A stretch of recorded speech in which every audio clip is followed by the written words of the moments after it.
And welcome back. I thought I might start our first sort of series of recorded lectures by going over the basics of computer science and laying the foundation. We're going to follow our text in large measure, but also the videos that are complementary videos to it. And I thought I might give a different and hopefully not overly long perspective on that. So let's start off. There's a series of things that I want to talk about to lay the groundwork for computer science and what exactly that is and what science itself is, right? What is science?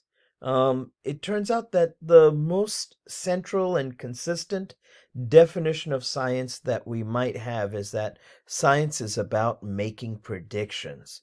Now, how would a prediction that you make in a scientific framework be different from the kind of prediction that you might make in, say, an astrological framework that you might have? If you open up a newspaper or the digital equivalent of such nowadays, one of the things that you'll find is they'll usually have some kind of horoscope. And so if you read the horoscopes, they tend to be kind of general predictions of what's going to happen. They say things like you're going to have a good day or you're going to have a bad day, but there's nothing that you can really test in that prediction, not in a substantial, consistent, systematic way, at least. Science is different from that. Science is about making predictions as well. That's really the only task of science. The other concomitant benefits that come from that, things like understanding the universe and finding some essential truths about nature, those are all sort of side effects. The central aspect of science, basic fundamental science I'm talking about, is to make precise, quantitative, and most importantly, falsifiable predictions. That's the most important aspect of this. So what you'll do is you'll see a different kind of prediction that's made from a scientific framework than the astrological framework. So rather than saying, oh, you're going to have a bad day, in science, they'll make a precise and quantifiable and falsifiable prediction. So what they'll say is that you'll step outside your house at 8:37 a.m. and you'll be struck by a meteor and die. Obviously, these aren't really the kinds of predictions that we make. They're not usually so dire. They're much more prosaic and they're usually quantitative, but it brings across the idea of falsifiability rather strongly. What you can do is you can maybe peek your head out or maybe stick a stick out your door at 8:37 a.m. and if a meteor comes blazing past and cuts that stick in two, you'll be like, "Oh, holy cow, I think they were onto something." Or if you put the stick out and nothing happens, you're like, "Aha, I have falsified that prediction." And so therefore there is something wrong with the framework that was used to make that prediction. Often that framework, that systematic approach or that framework that we employ is a mathematical framework. That's the mathematical model that we employ. And so in science, we use a feedback loop where we make a precise quantitative and falsifiable prediction using that mathematical framework that we have. And if that prediction is falsified, we go back and tweak and adjust our framework until the predictions that it makes, the predictions that it computes, the values that it calculates, those are more and more accurate. And eventually we end up with a systematic framework or a mathematical model like quantum mechanics, for example, which is the most successful scientific theory in the entire history of the human species. Not a single prediction that it has made in its 80 plus years has been falsified. And it's incredibly precise, down to billions and trillions of significant digits, right? So really strong and very precise and accurate theory that we've developed. And that's the process of science in general. The process of science is to come up with a framework like that. And there's a way to distinguish it from what you see that's rather interesting and unique. The way that we see the scientific framework as opposed to, say, an astrological framework. There's something called the Barnum effect that often comes to play, and there's a former magician turned incredibly insightful skeptic called the Great Randy. His name's actually James Randi. There's a very lovely documentary out about him. I think it's on Netflix, and you can pick it up. It's called An Honest Liar, and I'd highly recommend giving it a go. It's a very nice documentary on what James Randi has been able to accomplish. But basically, this is the idea that if you have some kind of a generic description of things like personality, a lot of people think it applies to them. And it's not really as falsifiable as you might think. And one of the experiments that James Randi did is that he went to this psychology class and he said, okay, you know what I'm going to do? I've found this incredible astrologer who will do a detailed horoscope and astrological chart of you, but he needs incredible amounts of detail about your life up to this point in order to make this customized chart for you. Right, so he came up with this series of questionnaires which detail everything about where you were born, what time were you born, what clothes were your parents wearing. I'm making some of this stuff up, but lots of details about your life up to that point. So all these 30 students in this class filled it out in detail and hand it back, and he compiles them, takes them in these manila envelopes and says, okay, great, you guys did a good job. I'm going to take this, and it's going to take about 2 months for our great astrologer to make a personalized horoscope about you. And sure enough, 2 months later, he shows up back in that same class, again with manila envelopes, but this time the manila envelopes contain the personalized, customized horoscopes for each individual student in that class.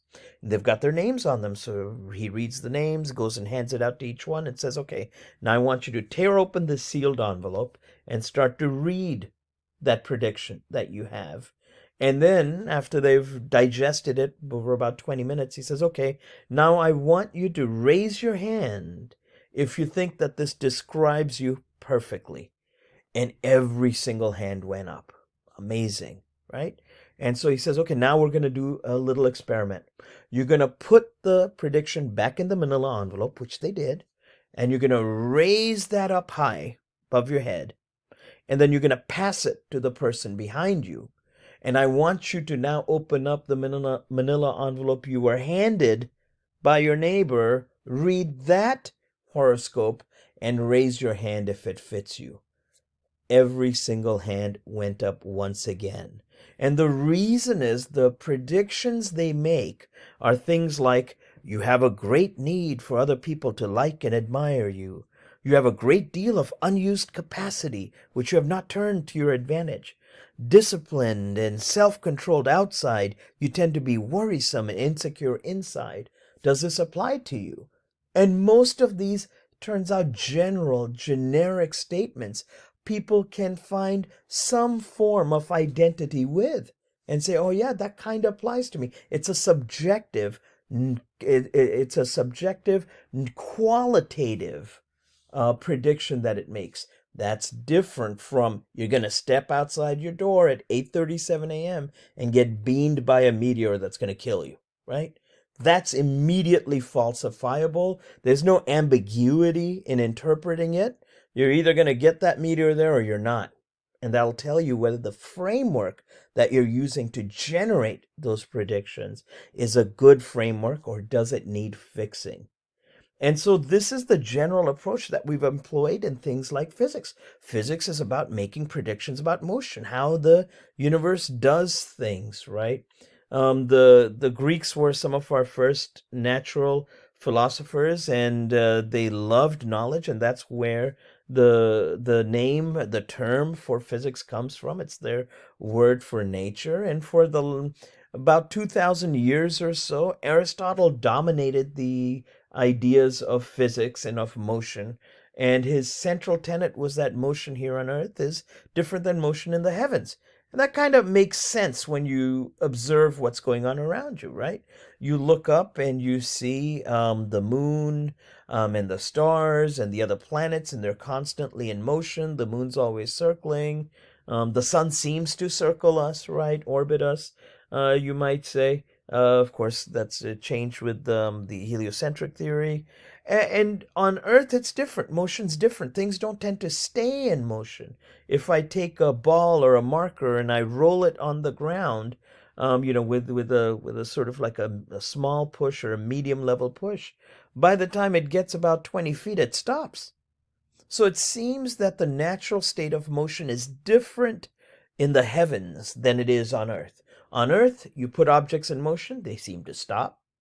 In the heavens, you have objects in motion and they seem to never stop. They keep going forever. So these must be different kinds of motion.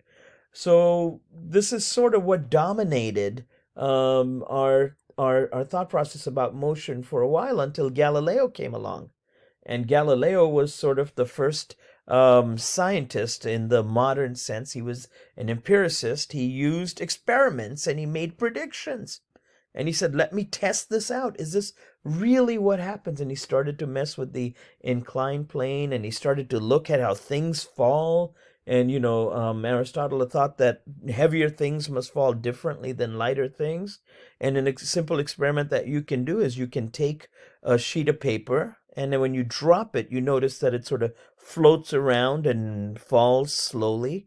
But if you take that same sheet of paper and you ball it up, and then drop it, it drops faster, drops straight down. Now, its mass didn't change, its weight didn't change, but its aerodynamics changed. And so its rate of fall, apparent rate of fall, changed. And eventually Galileo realized that when you get rid of the air friction and friction in general, that the rate of fall for all objects is the same.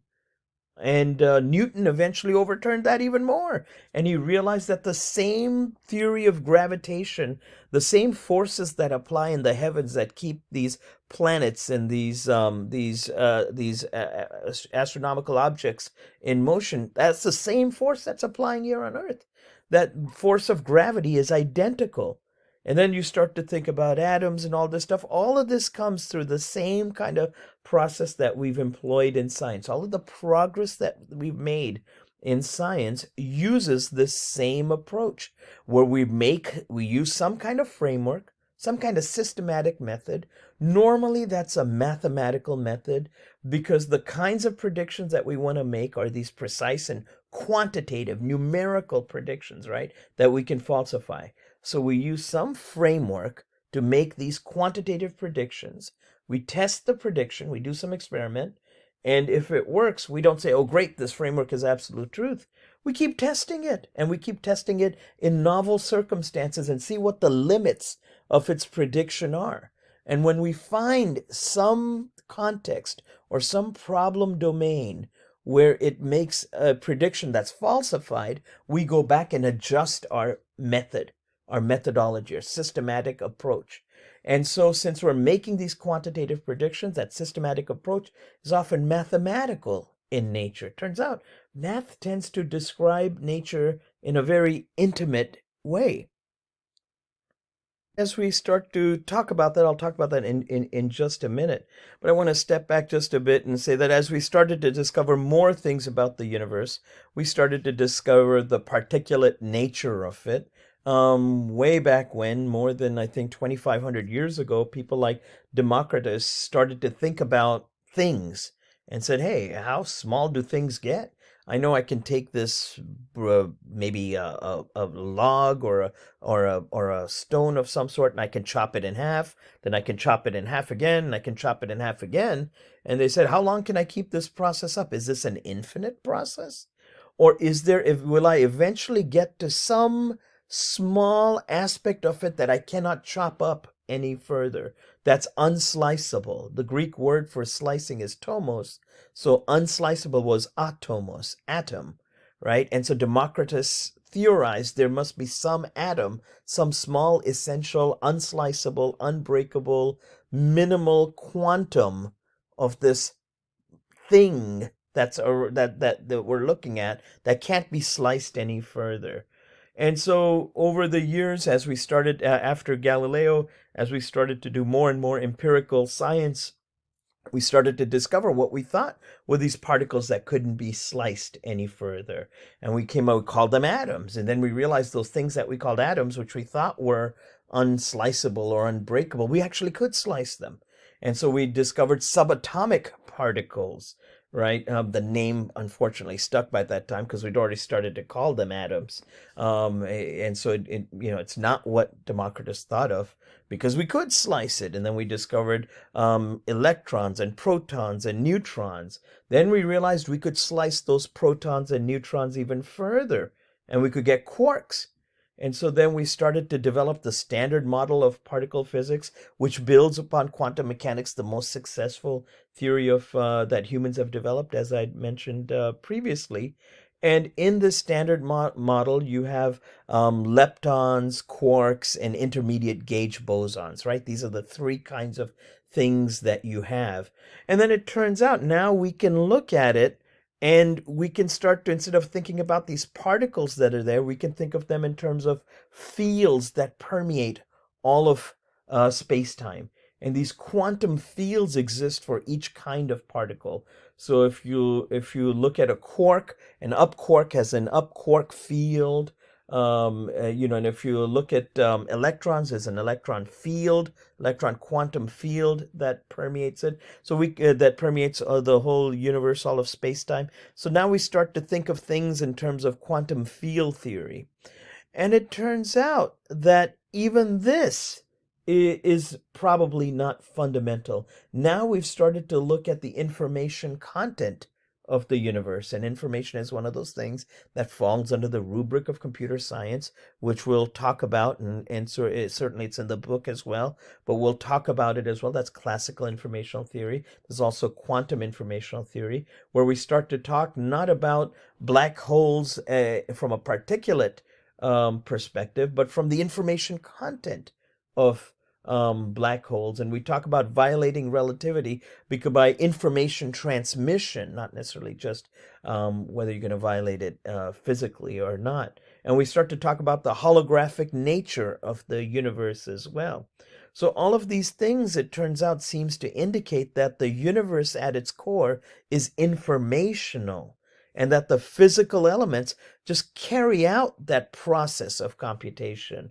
There's a very famous physicist who has a way with words, and so he's famous for having said in describing general relativity that space tells matter how to move, and matter tells space how to bend.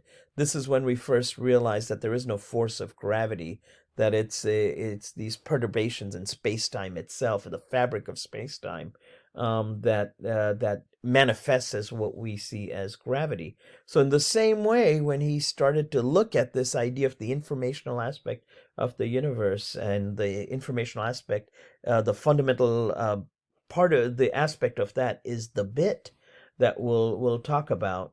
He said, he's famous for having said, from bit it. And so it's sort of like talking about the most fundamental aspect of the universe being informational.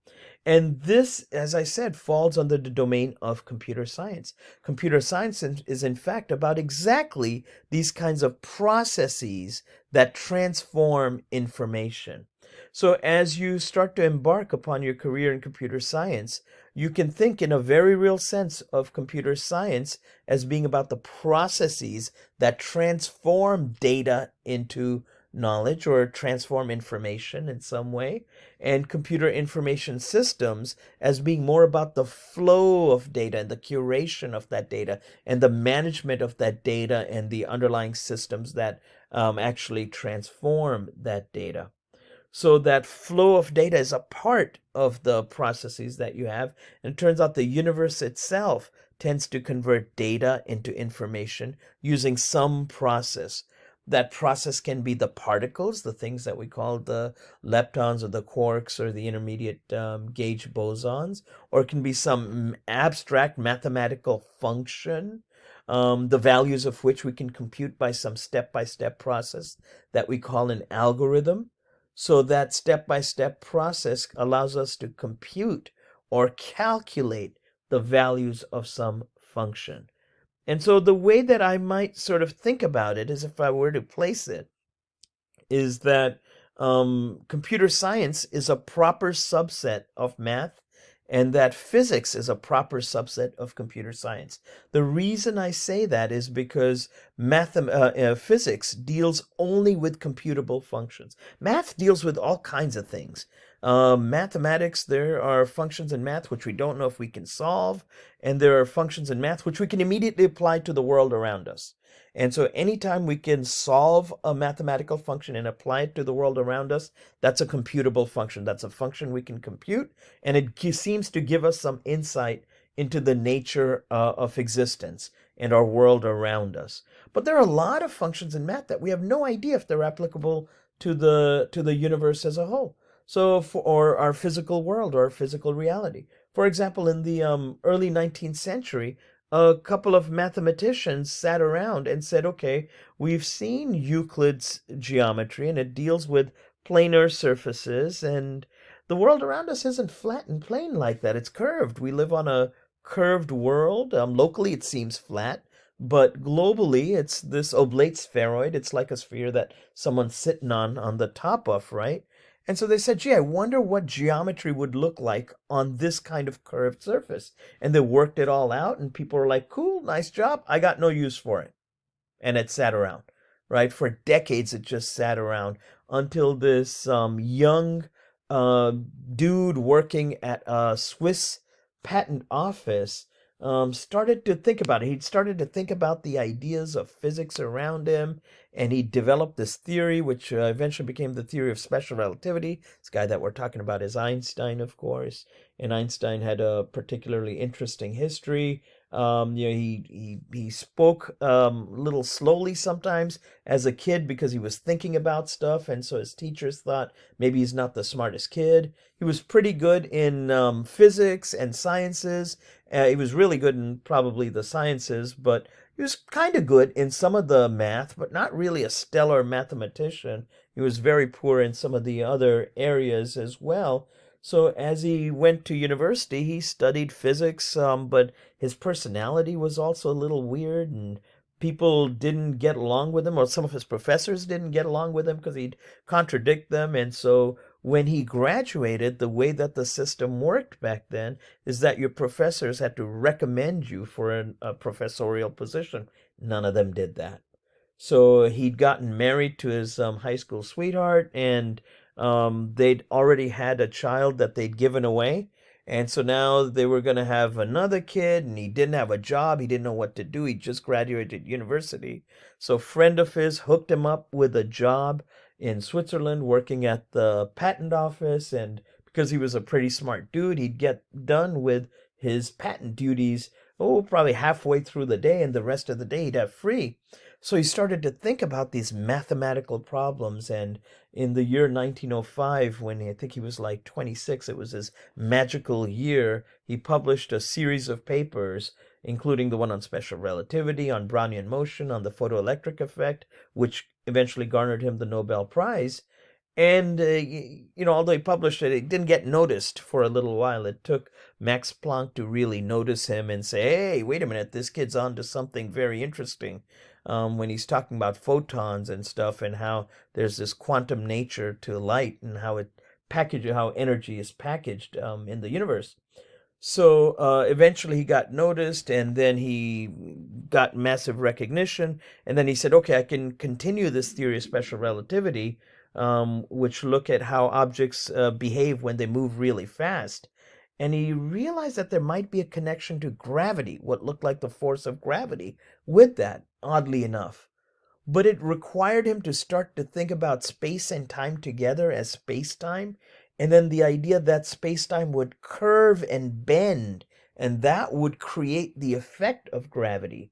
Now, that required a lot of math, which he was not that good at, so he contacted one of his former professors, Minkowski, who he had a working relationship at this point, thank goodness, and they started to work on this together, and they realized that these mathematicians in the early part of the 19th century had already worked out what these surfaces would look like.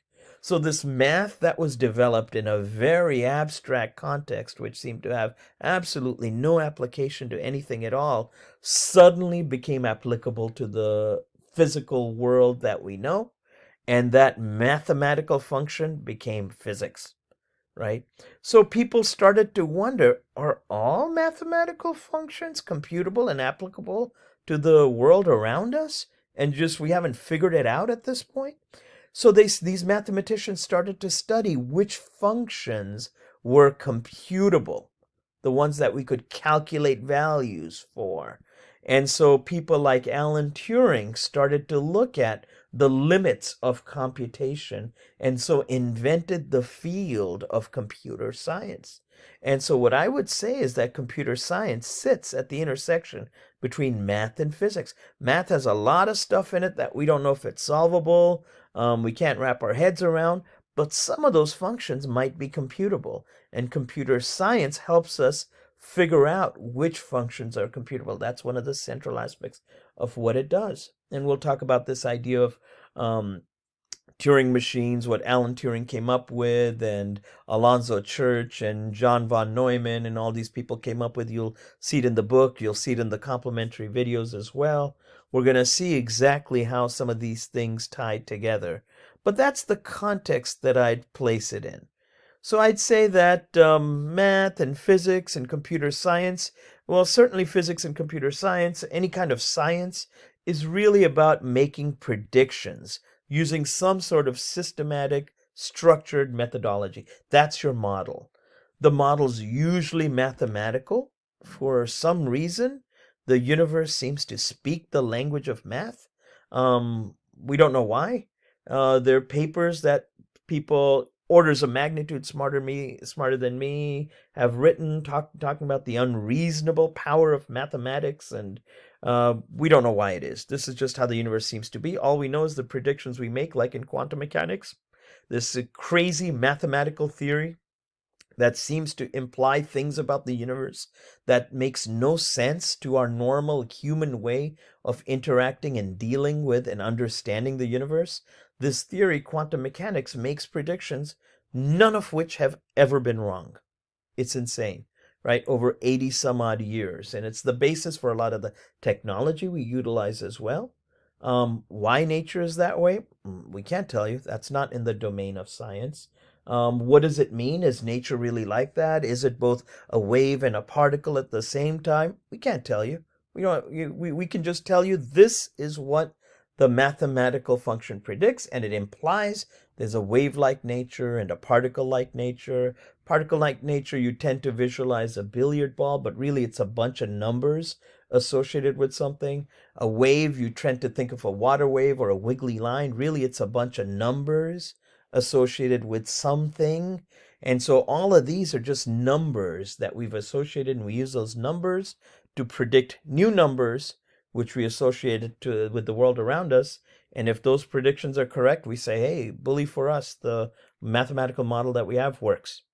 So physics deals with these kinds of equations or functions, like Newtonian gravity, the function for Newtonian gravity, right? And some of these models that we have been verified or validated to such an extent that it would be weird for us to deny that they must reflect some insight about the underlying objective reality, no matter how weird it seems. When in quantum mechanics it implies that everything has a wave and a particle nature, that there's this wave-particle duality, no matter how nutty it seems to us, the predictions are so accurate and have been validated and verified over so many years that we can't help but say that must reflect something about the nature of reality, and we're not understanding it because we model nature in a certain way as we as we grow up, as we go from being babies who are the best natural scientists, right?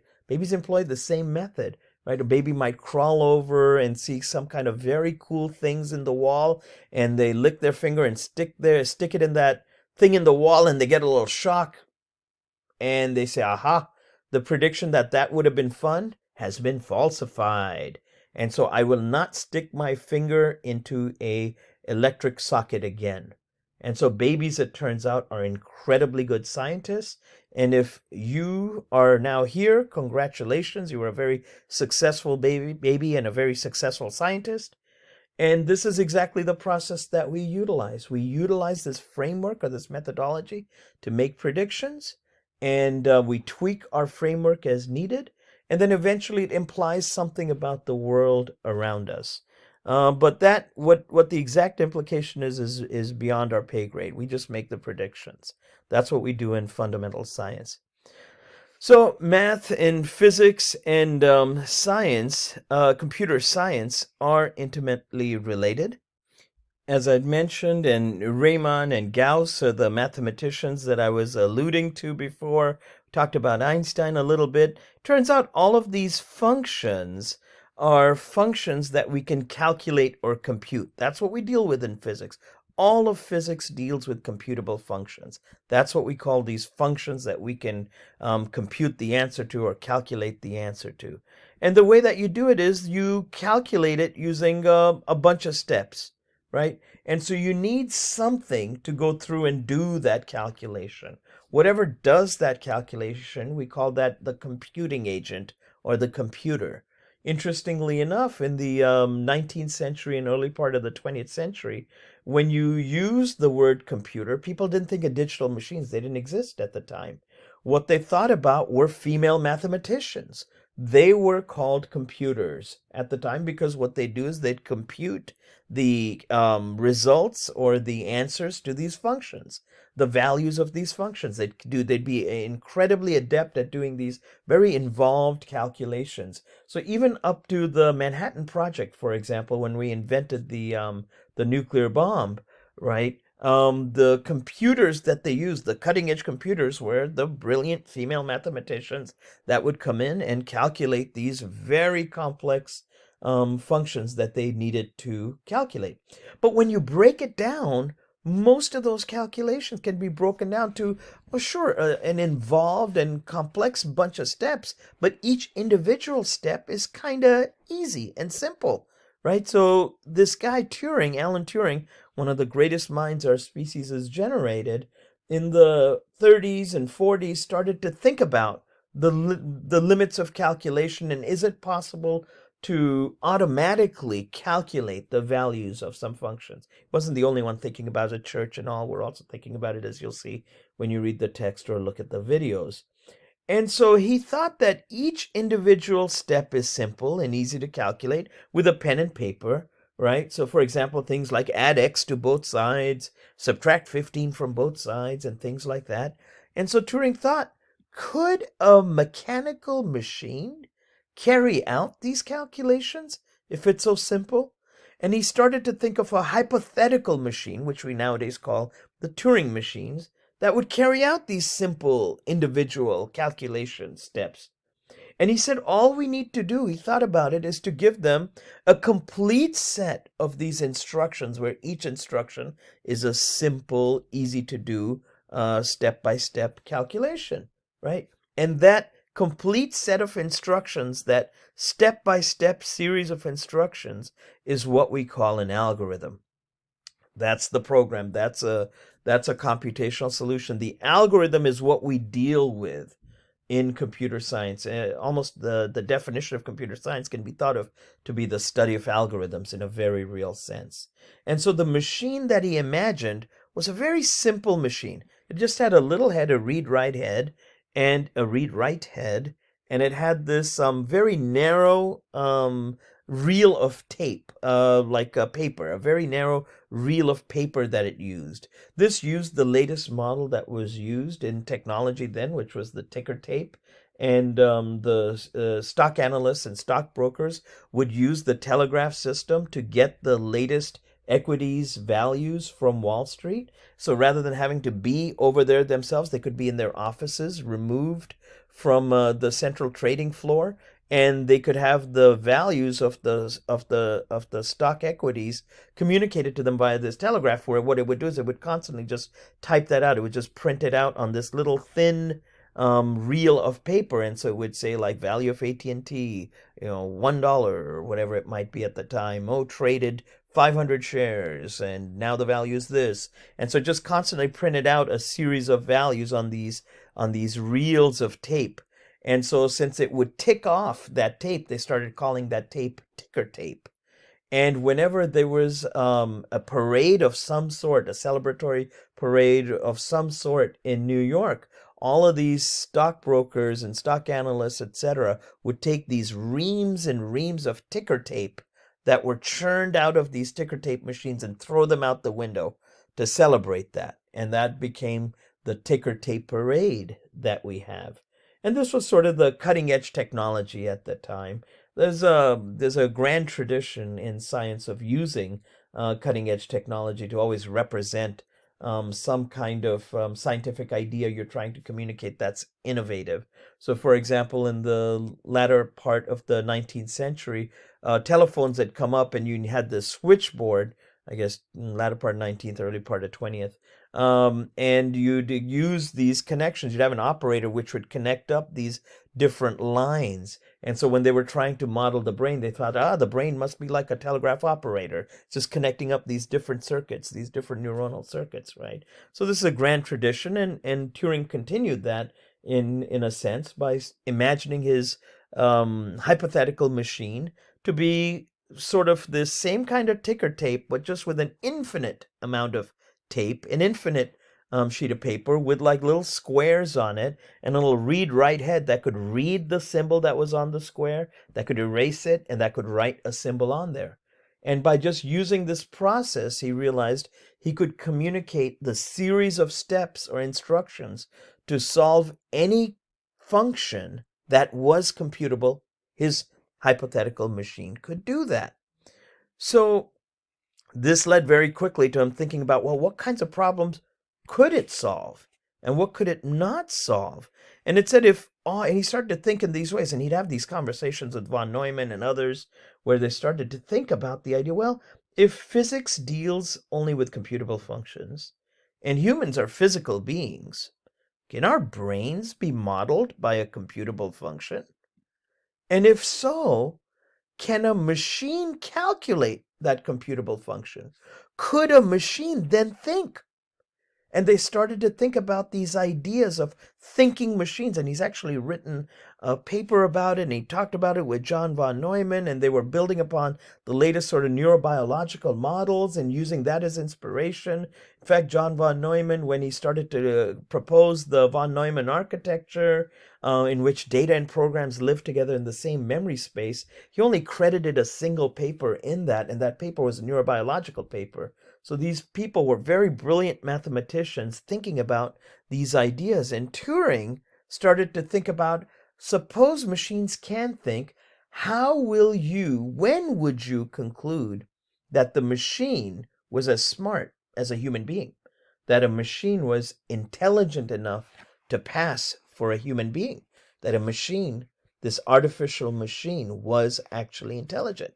And so he thought about these parlor games that people would play in Victorian times. In Victorian times, when people would get together socially, they had this idea of separating the genders. And so people came up with these games to allow for the different genders to mix together and socialize. And so there was this game that he came up with called the imitation game. There's some, I guess, controversy on whether this is an actual game or not that existed in the Victorian times. But his general idea of it was this. He said, suppose that there's a man and a woman, right? So think Victorian times, and you send them behind a curtain, right? And now you can interact with the person that's behind there. One of them will go hide in another room and the other person will stay there. And you have to figure out with whom you're conversing. And the only way that you can converse with them is to write a note and slip it under the curtain, and they take it and they write a response and slip it back under the curtain, and you never get to see them. And you have to guess, am I conversing with the man or the woman? And so he thought, what if I change this scenario a little bit? And I say I send a human being and a machine behind a curtain. machine that might profess to be able to think like a human being, right?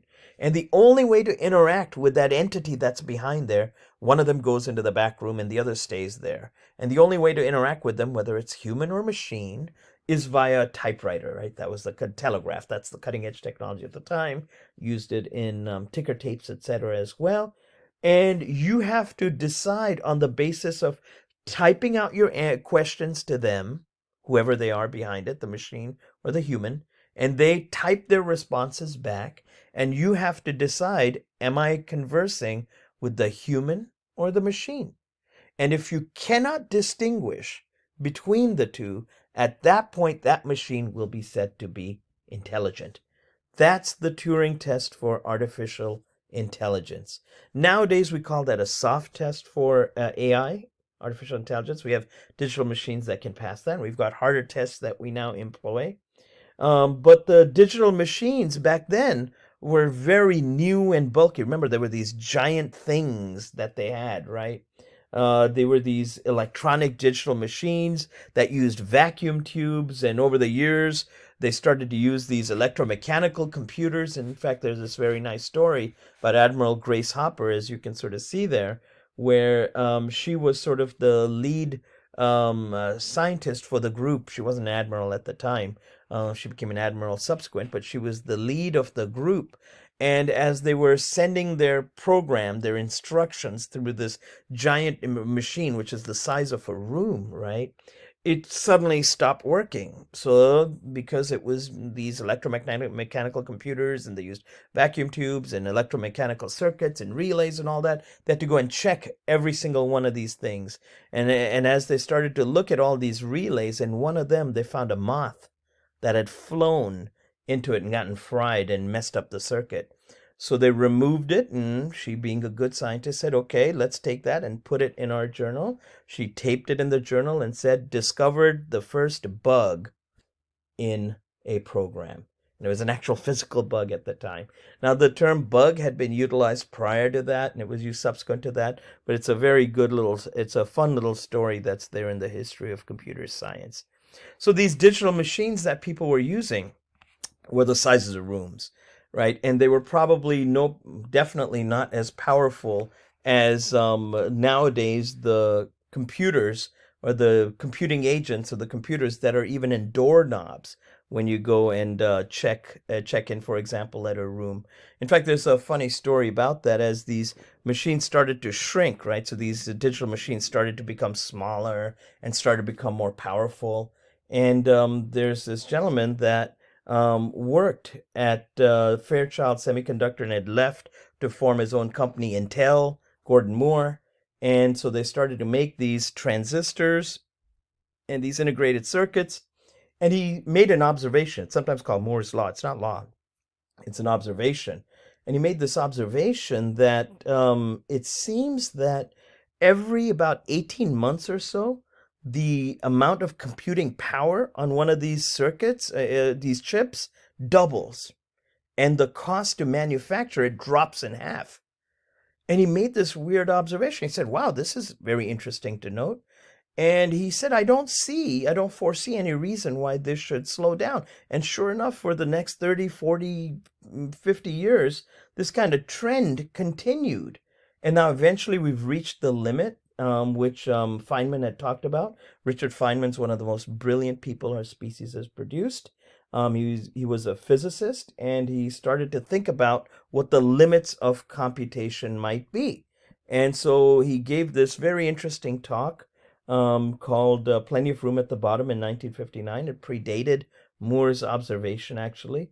He was absolutely brilliant. He came up with an independent formulation of quantum mechanics, the path integral formulation, for his PhD thesis. He developed quantum electrodynamics. It was the first sort of quantum field theory that we had. He was absolutely in love with his wife, Arlene, whom he knew since he was very young. And she unfortunately had a fatal disease, and he still married her, and it was also communicable. And so his family was warning him not to do it, but he did it anyway. And when she passed, he was heartbroken, and then he went off on these crazy adventures. He's quite a character. that you can sort of read about. Very fun to read about. He wrote about himself. He sort of propagated this myth about himself as well.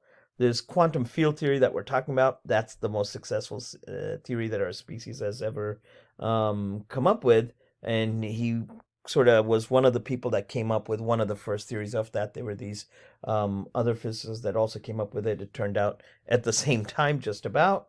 But anyway, he gave this talk in 1959 called Plenty of Room at the Bottom, where he started to think about what would be the limits of computation. And he said, okay, if we just think about it, um, you're passing along these electrons in circuits. That's how you're getting this electricity. Electricity is powering it.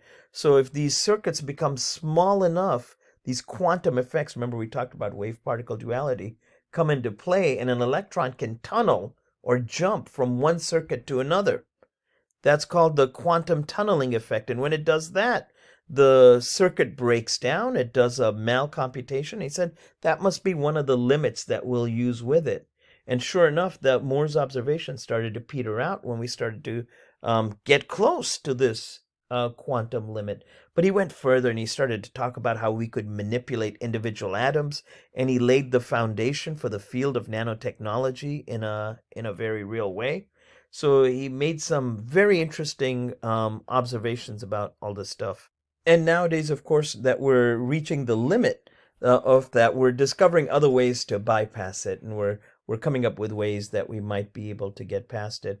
But this trend towards the miniaturization did continue for a while. There's a very funny little story associated with that. There was a computing conference that was held. I think it was the end of the 70s or so, and this one of the speakers started to talk about this miniaturization. Said one day computers will be everywhere. You know, this is, remember, when we're talking about most of the computers were the sizes of rooms, and this person's coming on saying crazy stuff like computers will be everywhere. And so someone in the audience said, "What are you gonna do? Put computers in doorknobs?" And 5 years later, when they went to that same conference, they went to check in, and what they got was, instead of a physical key, they got a card, because sure enough, the doorknob had a little computer in it. And so we'll talk about the sort of consequences of this kind of massive computation and what the limits of what we can do are. There are a couple of videos that I'm going to post for you to watch, which talks about this idea of nanotechnology, where we can manipulate individual atoms and individual components of the universe at that microscopic scale, will change existence and what it means to be not just human, but what existence itself means for us from our human perspective. We'll get to this idea from self-assembly, where nature does all the computation. Imagine if I can pick out individual atoms and put them together. Whatever kinds of atoms I need, I can take them out and put them together. Now imagine if I can program them so that they do it themselves. They follow a simple rule or a simple algorithm, which then instructs them to create these complex assemblies. Now normally you need an input of energy, but it turns out if you're dealing with things at the level of an atom, the ambient energy from the environment might be sufficient to power that. So you don't need a separate energy source for that. And so if you can have this self-assembling system, imagine you can just tell this thing, hey, I want a car, it'll make a car. Hey, I want a hamburger, it'll make a hamburger. What does that mean? And what does that mean for us?